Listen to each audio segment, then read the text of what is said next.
여러분 안녕하십니까, 진성호입니다. 오늘 오전 개최된 국민의힘 전당대회에서 이준석 후보가 신임 당대표로 선출됐습니다. 자, 36세의 젊은 당대표, 그것도 원외 인사가 당대표가 됐다는 것은 정말 대한민국 정치사상 처음 있는 혁명적인 일입니다. 자, 그렇긴 하지만 이번에 2위로 고배를 마신 나경원 후보에 대해서도 언급하지 않을 수 없습니다. 저는 개인적으로 또 한 번 놀랐습니다. 자, 2등을 하긴 했지만 나경원 후보가 받은 표수 역시 만만치 않았습니다. 지금 여론조사나 그동안의 트렌드를 보면 이준석 후보가 압도적으로 이길 것이 예상됐습니다. 그런데 45.36%라는 역대 최고의 국민의힘 당대표 선거 당원 투표율, 이게 말해주듯이 당원들의 생각은 조금 달랐던 것 같습니다. 당원 투표율을 집계한 결과 나경원 후보가 1위를 했습니다. 이준석 후보가 2위를 했습니다. 대신 일반 국민 여론조사 30%가 해당되는 국민 여론조사에서 이준석 후보가 나경원 후보를 압도적으로 물리쳤습니다. 그래서 결과적으로 합산한 결과 이준석 후보가 당대표로 탄생한 겁니다. 그러니까 민심이 당심을 누르고 이준석 체제가 이제 시작된 겁니다. 자, 나경원 후보, 나경원 전 원내대표, 지금 1년여 사이에 3차례 선거에서 고배를 마셨습니다. 상당히 개인적으로는 불운입니다.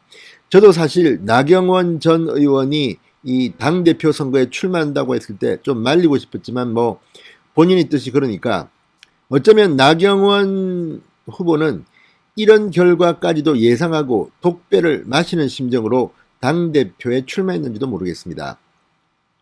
지난 총선에서 패배한 것은 어쩌면 나경원 전 의원 탓이라기보다는 서울 그리고 이 전국에 밀어닥친 이 쓰나미 같은 코로나19 영향, 그리고 공천을 엉망진창으로 한 황교안 대표 체제, 김영호 공천관리위원장 때문에 선거가 크게 졌습니다. 서울 지역에서는 지역구에서 거의 대부분의 지역에서 국민의힘이 패배했습니다. 당시 이름은 미래통합당이었습니다. 따라서 나경원 전 의원이 동작을 선거에서 패배한 것은 상대방이 강해서라기보다는 어떤 흐름 때문이었던 것으로 보입니다. 그런데 문제는 서울시장 국민의힘 경선이었습니다. 그때도 여론조사에서는 나경원 전 의원이 오세훈 시장을 누르는 것으로 나왔습니다. 그렇지만 뚜껑을 열어보니까 아깝게 패배했습니다. 그리고 그 다음 얼마 되지 않아 치러지는 당대표 선거, 많은 사람들이 말린 것으로 알고 있습니다. 그렇지만 도전했고 결국 석패했습니다. 자, 선거가 조금만 더 늦게 했더라도 나경원 후보가 한번 해볼만 했다는 생각이 듭니다. 당원 투표율 45.36%라는 이 엄청난 역대 신기록 속에서 당원들의 표심은 나경원을 더 지지했던 것으로 나타났습니다. 자, 나경원 후보의 앞날은 앞으로 어떻게 될까요? 진성호의 직설 시작합니다. 방송에 앞서 아직 진성호 방송에 구독자가 아니신 분들은 붉은색 구독 버튼 눌러주십시오. 더 좋은 방송으로 보답하겠습니다. 자, 이준석 대표가 사실은 좀 불안했습니다. 그리고 당원들의 이 당심은 조금 달랐던 것 같습니다. 그러니까 황우려 선거관리위원장이 당초 룰을 깨고 이 예비경선 결과가 언론에 상세히 보도되면서 그때부터 이미 불공정 경선이 시작됐는지도 모릅니다. 이준석 후보가 당시 1위였다는 사실이 심지어 뭐 구체적인 수치까지 다 나오면서 처음부터 이 밴드웨건 효과를 막을 수가 없게 됐습니다. 다른 후보들이 아무리 노력해도 그 짧은 시간 동안 만회하기는 힘들었던 것 같습니다. 나경원 후보 외에도 이 주호영, 홍문표, 조경태 후보들 다 선전했지만 이 여론조사가 계속 발표되면서 이준석으로의 쏠림 현상을 막기에는 역부족이었던 것 같습니다. 그럼에도 불구하고 당원 투표율이 이렇게 엄청나게 높게 나오고 나경원 후보가 이준석 후보를 당원 투표에서 이겼다는 것도 사실은 굉장한 선전이었습니다. 자, 이번 투표 결과를 보니까 나경원 후보는 당원 선거인단 투표에서 6만 1,077표를 얻었습니다. 득표율 40.93%입니다. 상당합니다. 1위입니다. 자, 당대표에 선출된 이준석 후보 55,820표, 득표율 37.41%, 약 5,000표를 더 받았습니다. 1위를 했습니다. 그렇지만 이 차이보다는 일반 국민 여론조사에서 이준석이 나경원 후보를 압도적으로 이긴 것이 승인 요인이었습니다. 자, 여론조사에서 이준석 후보가 30%포인트 정도 나경원 후보를 눌렀습니다. 그래서 전체 합산 득표율은 나경원 37.1%, 이준석 43.82%, 이준석 대표 시대가 열린 겁니다.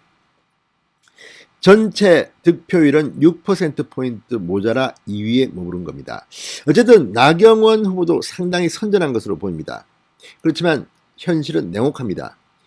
이준석 대표는 이제 업무를 시작했고 나경원 후보는 비운을 맛봐야 하는 시대가 됐습니다. 자, 그러면 나경원 후보 3번 연속 패배를 했습니다. 정치적 앞날은 어떨까요? 상당히 타격이 클 거면 사실입니다. 그러나 당심 40%를 먹었습니다. 자, 40.93%의 당원 투표율을 득표했기 때문에 나경원 전 의원에게도 저는 앞날이 그리 어둡지만은 않다고 봅니다. 다만 한동안은 좀 쉬시는 게 좋을 것 같습니다. 자, 그렇지만 대통령 선거가 불과 9개월 남았습니다. 나경원 전 의원 오늘 이 전당대회가 끝난 뒤 SNS에 글을 올렸습니다. 자, 2위로 아깝게 낙선한 나경원 전 의원은 이렇게 말했습니다. 이준석 신임 대표와 모든 최고위원, 청년 최고위원 당선자들께 축하의 말씀을 전한다. 앞으로 어느 자리에서든 국민의힘 승리와 정권교체 성공, 대한민국을 바로 세우는 일에 작은 힘이나마 보태겠다고 말했습니다. 변함없이 강한 지지로 성원해 주신 당원 동지 여러분, 국민 여러분께 진심으로 감사드린다. 기대에 부응하지 못해 죄송하다. 이렇게 SNS에 글을 올렸습니다. 자, 지금 이 나경원 후보, 나경원 전 의원에 대한 평은 어떨까요?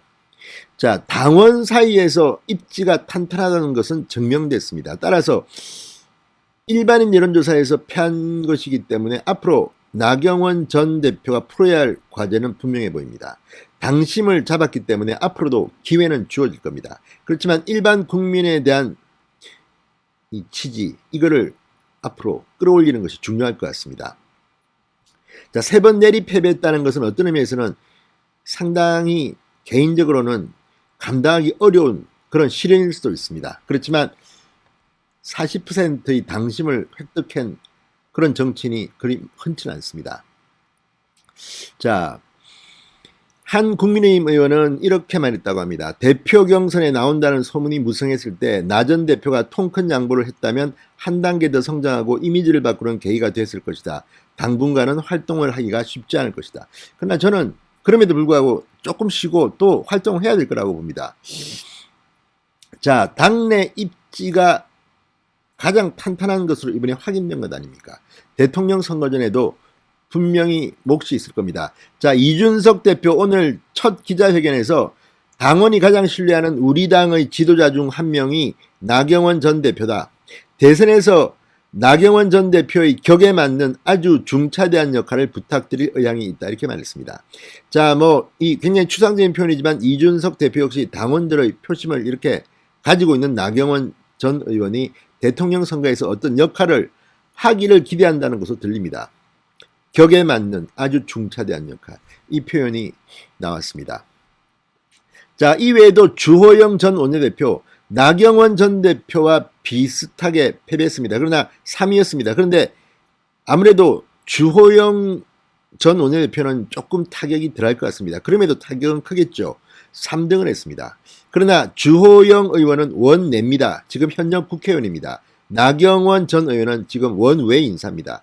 아무래도 이 역할이 지금 당장은 주호영 전 원내대표는 그렇게까지 크지는 않습니다. 그러나 주호영 전 원내대표도 TK 상징 의원으로서 이번에 생각만큼 득표를 못했습니다. 이런 것은 상당히 상처가 될 것으로 보입니다. 자, 이준석 대표는 주호영 전 원내대표를 두고는 이렇게 말했습니다.